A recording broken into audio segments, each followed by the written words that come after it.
Hello बच्चों, बहुत बहुत नमस्कार आप सभी को। आई होप सभी लोग अच्छे होंगे, मजे में होंगे एंड एंजॉय कर रहे होंगे। फिर से एक नए वीडियो में आप सबका स्वागत है। आज हम लोग क्या पढ़ने वाले हैं, काफी इंपॉर्टेंट टॉपिक है फॉर जे एडवांस के लिए। ठीक है, हेडिंग क्या दिख रहा है, आप लोग दिख रहा है ना, क्या है बोलो? Double indicator. Double indicator acid base titration है। ठीक है, double indicator acid base titration. ये देखो, ये क्यों मैं पढ़ा रहा हूँ आपको, ये आपको बताऊं, जे एडवांस के लिए सबसे फेवरेट टॉपिक है ये। इससे सवाल आएगा ही आएगा। ठीक है, तो आप लोग को ये आपको मालूम होना चाहिए कि डबल इंडिकेटर में क्या क्या चीजें होती हैं, इसको डबल इंडिकेटर क्यों बोलते हैं। ये बताओ, हम लोग इसको डबल इंडिकेटर क्यों बोलते हैं, बोलना बताना। सर यहाँ पे दो इंडिकेटर यूज करेंगे। क्यों क्यों यूज करेंगे? क्योंकि मैंने लिखा है इसलिए नहीं, यहाँ पे दो इक्विवेलेंस पॉइंट आता है, इसलिए हम लोग दो इंडिकेटर का यूज करते हैं। अब आप लोग ये बताओ, जो अपन एक्सपेरिमेंट करते हैं, आपका क्लास 11th या 12th में जाओगे तो लैब में एक्सपेरिमेंट होता है।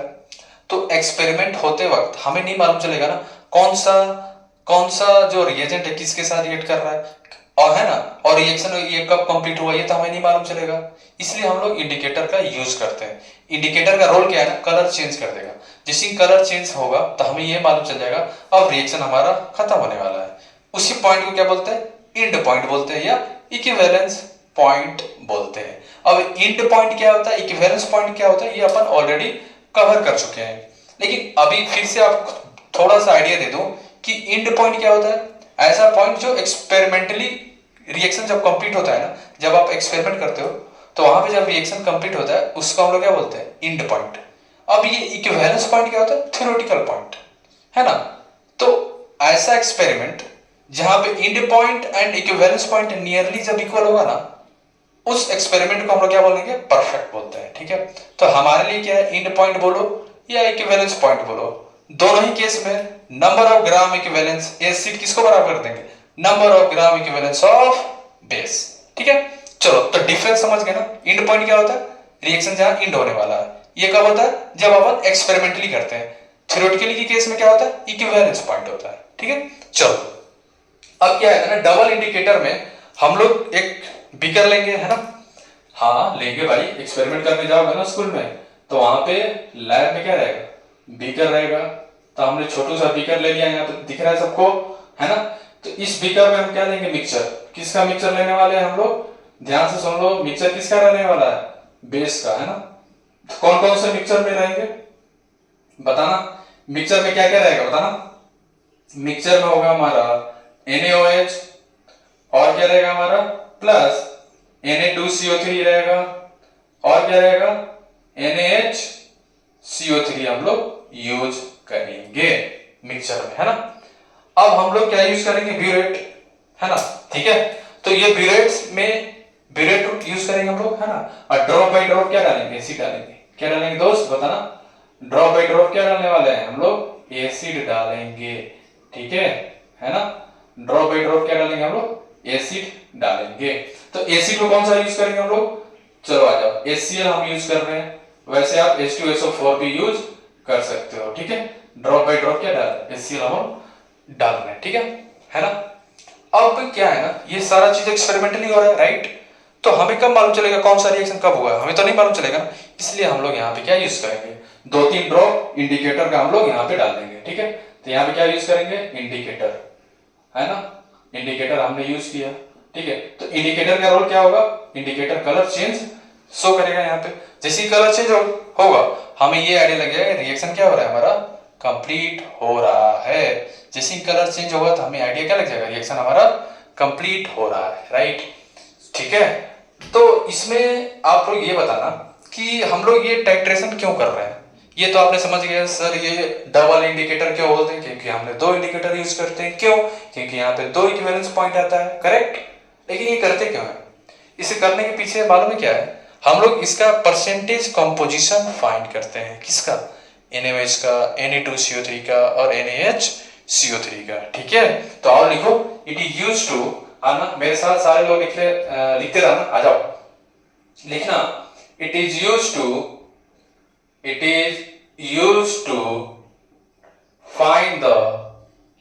find the percentage composition find the percentage composition of क्या क्या है हमारे पास, NaOH, और क्या है दोस्त बताना, Na2CO3, और क्या है हमारे पास NaHCO3। ठीक है, अब क्या है ना, एग्जाम में कुछ भी पूछा जा सकता है। मान लो एग्जाम में केवल NaOH प्लस Na2CO3 हो सकता है, और क्या हो सकता है, मान लो Na2CO3 प्लस NaHCO3 हो सकता है, लेकिन जो भी होगा इन्हीं तीनों में से होगा, राइट है ना। अब आ जाओ, ये तो आपने लिख लिया फर्स्ट पॉइंट में, ठीक है। सेकंड पॉइंट आप लोग ये बताओ कि जब अपन HCl इस पे डाल रहे हैं, राइट, तो HCl ड्रॉप बाय ड्रॉप डाल रहे हैं हम लोग, आप लोग ये बताओ HCl पहले किसके साथ रिएक्ट करेगा, NaOH के साथ कि Na2CO3 के साथ कि NaHCO3 के साथ, बताना किसके साथ करेगा, बोलो आप ही बताओ, राइट। तो आपको मालूम है, मैंने एक चीज बताया था, क्या इसका बेसिक स्ट्रेंथ क्या होता है इन तीनों का, कौन तीनों, ये NaOH, तो बेसिक स्ट्रेंथ क्या हो जाएगा, बेसिक स्ट्रेंथ बताना, सबसे ज्यादा स्ट्रॉन्ग बेस कौन सा है दोस्त, बोलो। सर आपने बताया था कि NaOH जो है हमारा, NaOH, इसके बाद कौन सा होगा दोस्त, बोलो Na2CO3, क्या होगा हमारा Na2CO3, और उसके बाद क्या होगा हमारा NaHCO3 होगा, ठीक है। ये क्या होगा, बेसिक स्ट्रेंथ हुआ, राइट। तो जब अब सॉल्यूशन में ड्रॉप बाय ड्रॉप HCl जा रहा है ना, यहाँ पे सॉल्यूशन में चले जा रहा है, तो यहाँ पे क्या होगा ना, पहले HCl किसके साथ रिएक्ट करेगा, NaOH के साथ, फिर किसके साथ, Na2CO3 के साथ, फिर NaHCO3 के साथ रिएक्शन होगा, ठीक है। तो ये मिक्सचर में ना 2 इक्विवेलेंस पॉइंट आएगा, कौन कितना आएगा, 2 इक्विवेलेंस पॉइंट। तो सेकंड पॉइंट हो गया हमारा, थर्ड लिखना आप लोग, 2 इक्विवेलेंस पॉइंट है ना, लिखना 2 equivalence point, 2 equivalence points are observe, 2 equivalence point हमारा क्या होगा, यहाँ पे ऑब्जर्व होगा, 2 इक्विवेलेंस पॉइंट आर ऑब्जर्व, इसलिए हम लोग क्या यूज करते हैं, 2 इंडिकेटर, है ना। तो फोर्थ पॉइंट में लिखो 2 इंडिकेटर। अभी कौन कौन सा इंडिकेटर यूज करेंगे बताना, काफी फेमस इंडिकेटर है, कौन कौन सा, मिथाइल ऑरेंज एंड फेनोप्थलीन, कौन कौन सा यूज करेंगे, methyl orange and phenolphthalein. The 2 indicator are used, ठीक है। कौन कौन सा यूज करेंगे बताना, एक तो हम यूज करेंगे फेनोप्थलीन, और दूसरा कौन सा यूज करेंगे हम लोग, मिथाइल ऑरेंज। तो फेनोप्थलीन के शॉर्ट फॉर्म में क्या बोलते हैं बताना, HPS, क्या बोलेंगे हम लोग, HPS। दूसरा कौन सा यूज करेंगे हम लोग, बोलो मिथाइल ऑरेंज, ठीक है। मिथाइल ऑरेंज जब अपना कलर चेंज करेगा ना, उस केस में हम बोलते हैं सेकेंड इक्विवेलेंस पॉइंट आता है, क्या आता है हमारा, सेकेंड इक्विवेलेंस पॉइंट, ठीक है। और फेनोप्थलीन जब यूज होता है तो उस समय क्या होता है हमारा, फर्स्ट इक्विवेलेंस पॉइंट। तो ध्यान रखना, फर्स्ट इक्विवेलेंस पॉइंट, ठीक है। और HPH को और क्या बोलते हैं हम लोग, लिख लेना आप लोग, लिख लो, वीक एसिड इंडिकेटर, क्या बोलते हैं हम लोग, वीक एसिड इंडिकेटर बोलते हैं इसको। ये सारा चीज ऑलरेडी कवर हो चुका है, बस आपको मैं यहाँ पे रिवाइज करा दूं, राइट। इसको हम लोग क्या बोलते हैं, आ जाओ, क्या बोलते हैं हम लोग, वीक बेसिक इंडिकेटर, क्या बोलते हैं, वीक बेसिक इंडिकेटर, क्या बोलते हैं, वीक बेसिक इंडिकेटर बोलते हैं, ठीक है, राइट। तो पीएच रेंज भी आपको मालूम है सबका, है ना।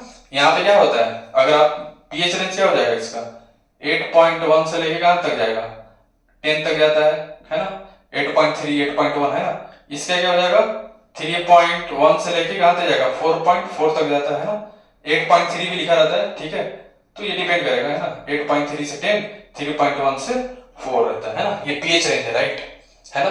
बाकी चीजें डिटेल में तो ऑलरेडी कवर हो चुका है ना, तो उतना डिटेल में नहीं जाएंगे इंडिकेटर पे, है ना। अब आप लोग ये ध्यान रखना, अब हम लोग क्या यूज करेंगे, इंडिकेटर, है ना। इंडिकेटर मिक्सचर में डाल दिया हम लोग, ये जो मिक्सचर है हमारा सोल्यूशन में, हमने क्या किया, 2-3 ड्रॉप क्या डाल दिया, इंडिकेटर डाल दिया। तो इंडिकेटर दोनों ले लिया हमने, है ना, कौन कौन से, HPH एंड हमने क्या ले लिया, मिथाइल ऑरेंज, ठीक है। अब ध्यान सुनो, अब क्या होने वाला है, अब आप लोग ये बताओ कि जब HCl जा रहा होगा तो पहले किसके साथ हीट करेगा, NaOH के साथ, है ना, फिर किसके साथ करेगा, Na2CO3 के साथ। तो फर्स्ट इक्विवेलेंस पॉइंट पे केस वन है ना, केस वन स्टार्ट करते हैं हम लोग, है ना। आ जाओ, फिफ्थ में क्या लिखोगे आप, case one, case one, case one क्या है हमारा, है ना, ब्रैकेट में लिखना फर्स्ट इक्विवेलेंस पॉइंट, क्या है हमारा, फर्स्ट इक्विवेलेंस पॉइंट, है ना, फर्स्ट इक्विवेलेंस पॉइंट। क्लियर है। अब यहां पे जो इंडिकेटर यूज होगा उसका नाम क्या है, एचपीएस, फेनोप्थिलीन। ठीक है, ध्यान सुनना, क्वेश्चन में क्या होता है ना, डायरेक्ट आपको केवल मेंशन होगा इंडिकेटर, तो इंडिकेटर मेंशन रहेगा, आपको ये मालूम होना चाहिए कि अगर एचपीएच मेंशन है तो रिएक्शन जो है एचसीएल किसके साथ करेगा, किसके साथ नहीं करेगा, ये मालूम होना चाहिए, राइट। तो हमने इंडिकेटर क्या ले लिया है, फेनोप्थिलीन। तो ध्यान सुनना, फर्स्ट इक्विवेलेंस पॉइंट में कौन कौन से रिएक्शन होंगे, हमारा जो NaOH है ना, ये जो हमारा NaOH है ये क्या करेगा, हमारा HCl के साथ रिएक्ट करेगा। क्यों, क्योंकि स्ट्रॉन्ग है, तो पहला रिएक्शन किसके साथ होगा, NaOH के साथ होगा। उसके बाद क्या बनेगा, हमारा NaCl बन जाएगा प्लस H2O का फॉर्मेशन होगा, राइट। फिर क्या होगा, फिर जो हमारा सेकंड क्या बचा, हमारा Na2CO3 है, ये आएगा रिएक्शन करने, है ना। तो यहाँ पे ध्यान सुनना, ये जो Na2CO3 आ रहा है ना, क्या ये कंप्लीट रिएक्शन होगा, नहीं, ठीक है, कंप्लीट रिएक्शन नहीं कंसीडर करते हैं यहाँ पे, है ना। रिएक्शन हो रहा है, हमें नहीं मालूम है, इंडिकेटर का जो रेंज है ना वहीं तक। तो जब एचपीएच मेंशन है क्वेश्चन के अंदर तो यही दो रिएक्शन होगा बस, ठीक है, यही दो रिएक्शन कंसीडर करेंगे, रिएक्शन हो रहा होगा, लेकिन हमें मालूम नहीं है ना, क्योंकि इंडिकेटर कलर चेंज यहीं पे ना कलर चेंज करेगा, ठीक है। तो ध्यान रखना, Na2CO3 जब प्लस HCl के साथ रिएक्ट होगा तो 100% रिएक्शन नहीं होता है, यहाँ पे हाफ होता है, तो यहाँ पे बनेगा NaHCO3 प्लस NaCl का फॉर्मेशन होगा, ठीक है, ध्यान सुनो, है ना। अब जो है ये क्या 100% रिएक्शन हो रहा है, नहीं, हाफ हो रहा है, हाफ इक्विवेलेंस, है ना, ये जो इक्विवेलेंट है इसका हाफ हाफ हुआ है, राइट। ध्यान रखना, जब भी क्वेश्चन में फेनोप्थिलीन मेंशन हो तो यही दो रिएक्शन होगा, क्लियर है, ध्यान रखना, मिस्टेक ना करना। और एक चीज और ध्यान रखना, NaOH का एन फैक्टर क्या होता है, ये भी मालूम होना चाहिए आपको। NaOH का एन फैक्टर क्या है, यहाँ पे एन फैक्टर विल बी 1, इसका एन फैक्टर क्या है बताना, इसका एन फैक्टर 1 है, 2 नहीं है, ध्यान रखना, इस रिएक्शन कंप्लीट नहीं है, हाफ है, हाफ इक्विवेलेंस हो रहा है यहाँ पे, हाफ, इसलिए इसका एन फैक्टर क्या होगा, 1 ही होगा, ठीक है।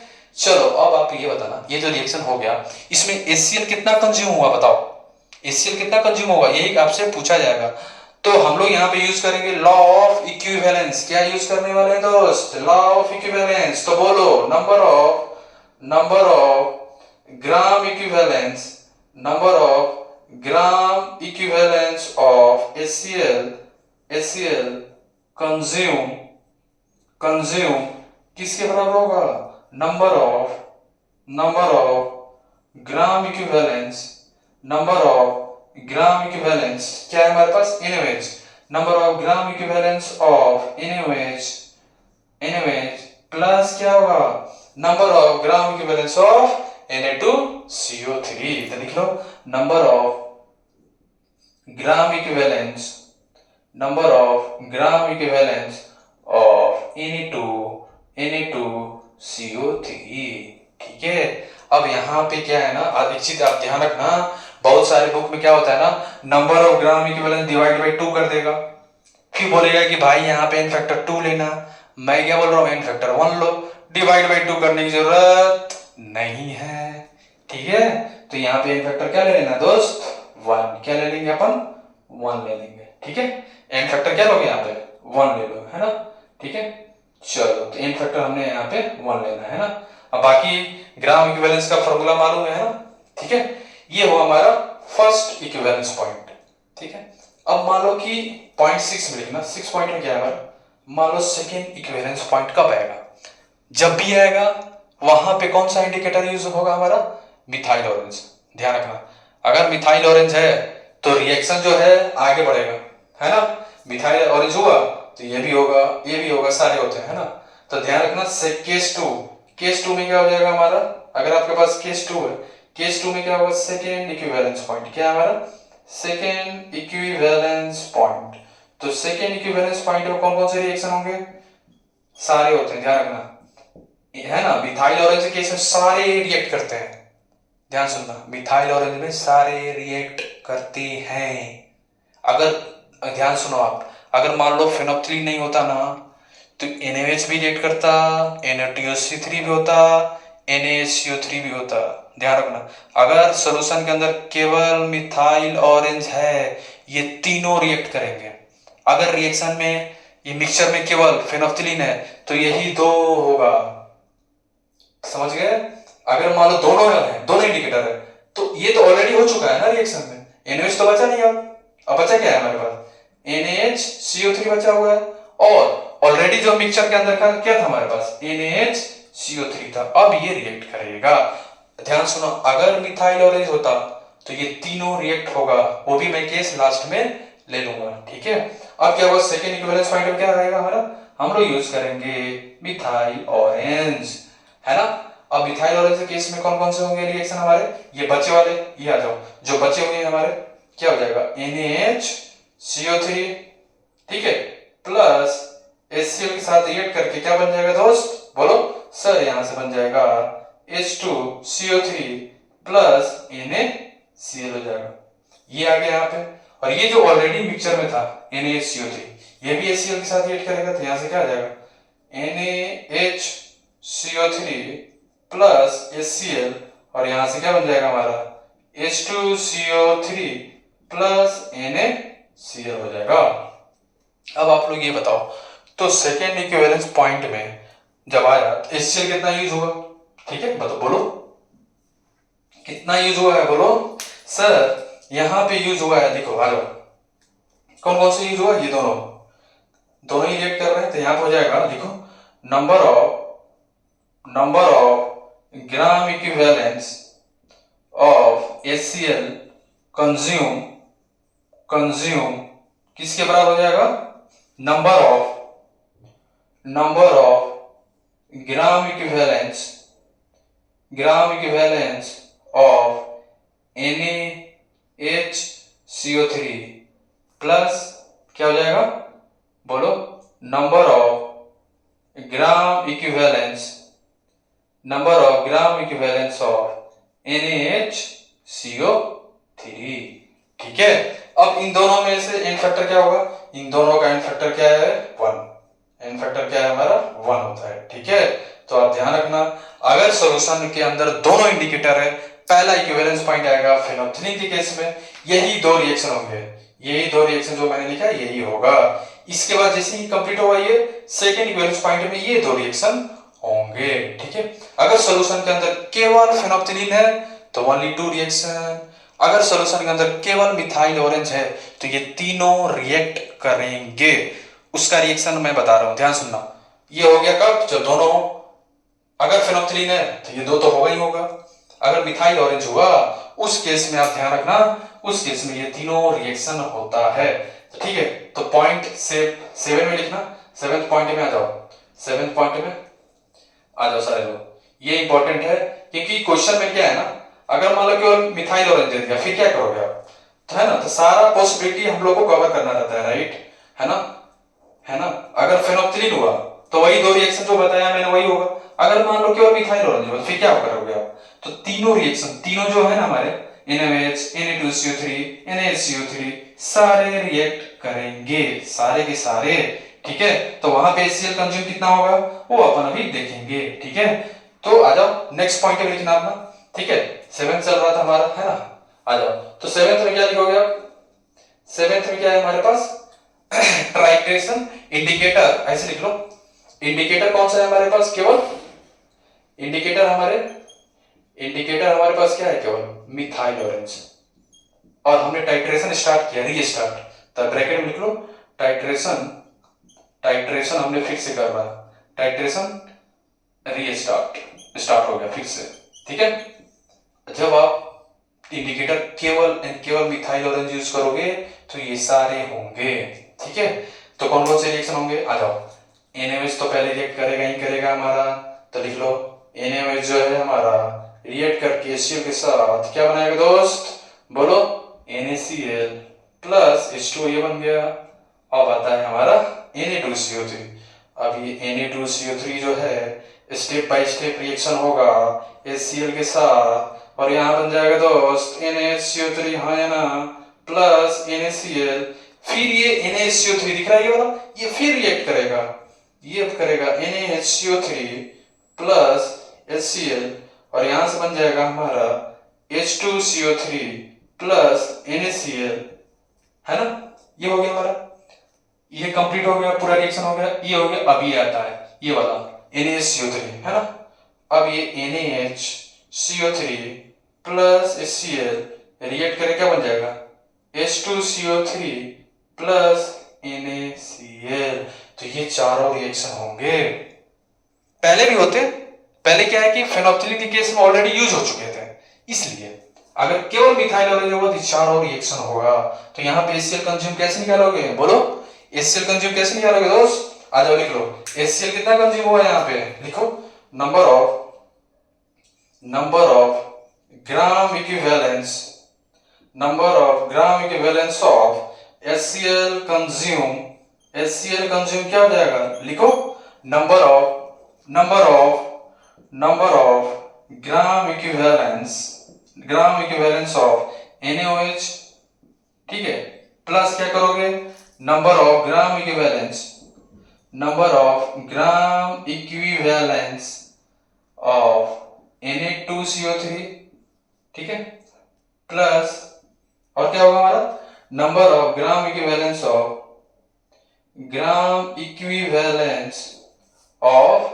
क्या हो जाएगा हमारा NaHCO3 प्लस और क्या हो जाएगा plus number of gram equivalence of NaHCO3। तो ये सारा रिएक्शन मालूम होना चाहिए, जब मिथाइल ऑरेंज यूज करेंगे ये चारों रिएक्शन होगा, ठीक है। अब यहाँ पे इनका एंड फैक्टर क्या है बताना, 1, इसका क्या है एंड फैक्टर 1, इसका एंड फैक्टर 1, इसका एंड फैक्टर 1 और HCl का एंड फैक्टर 1, बस एंड फैक्टर मालूम है और नंबर ऑफ ग्राम इक्विवेलेंस का फॉर्मूला मालूम है आपको, है ना, ठीक है। तो जब भी इस टाइप का क्वेश्चन आएगा तो आपको बस रिएक्शन याद होना चाहिए, कौन सा रिएक्शन होता है और कैसे हम लोग लॉ ऑफ इक्विवेलेंस अप्लाई करते हैं, ठीक है। चलो तो मिलते हैं नेक्स्ट वीडियो में, तब तक के लिए okay, bye bye, take care.